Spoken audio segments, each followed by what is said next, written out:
Hi, welcome to KEEZA'S Diary. Today I'm going to be showing you chapati recipe for coriander and onion. These are the ingredients that you need: butter, a bit of salt, cooking oil, coriander, and flour, plain flour. Make sure you clean the surface very well before you start any process of cooking. As you can see, I'm cleaning my surface before I proceed into cooking.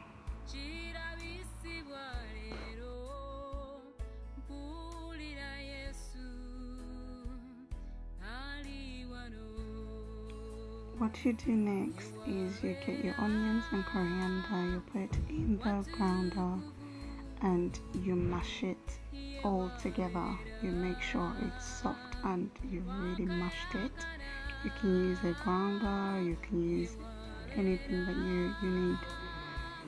Then you get your water, you need to boil it. It has to be hot. So you get your mixture and you put it into the hot water. While you do that, it brings the flavors all together. Like the hot water makes it cook, so the water is flavored. During that process, you can add your salt on how much you want, depending on how you want your chapati to taste, salty or not salty. Of course, not too salty. So at this stage, you get your flour, you put your batter in it, and at this process you add your water with the coriander and onion. You don't put it in together at the same time, you gradually put it in. As you can see, I used the wooden spoon to stir the mixture because the water is hot.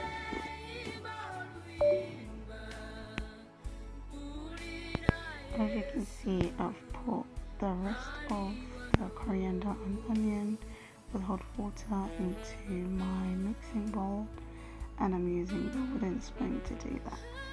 But at this stage, as I gradually add in the flour, I start using my hands, which I cleaned earlier, and as you can see, the dough is still soft and runny a little bit, so I'll gradually just add in flour to make it firm.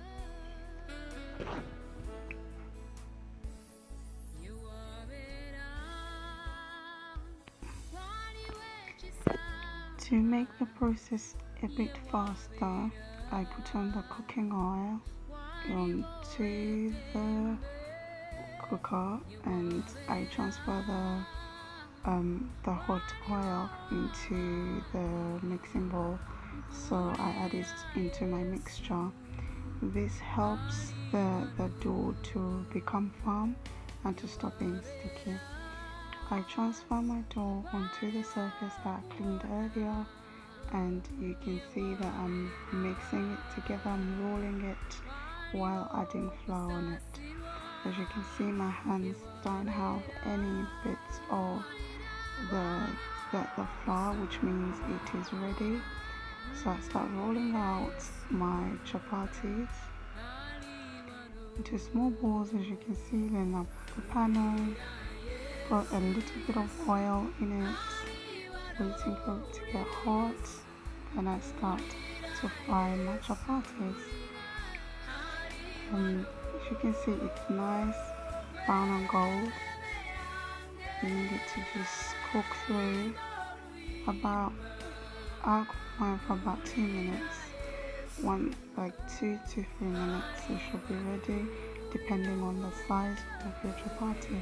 As you can see, my ones are very small, but they're nice and soft, and we all enjoyed it. This new recipe, try it at home, let me know how it is and how tasty it is.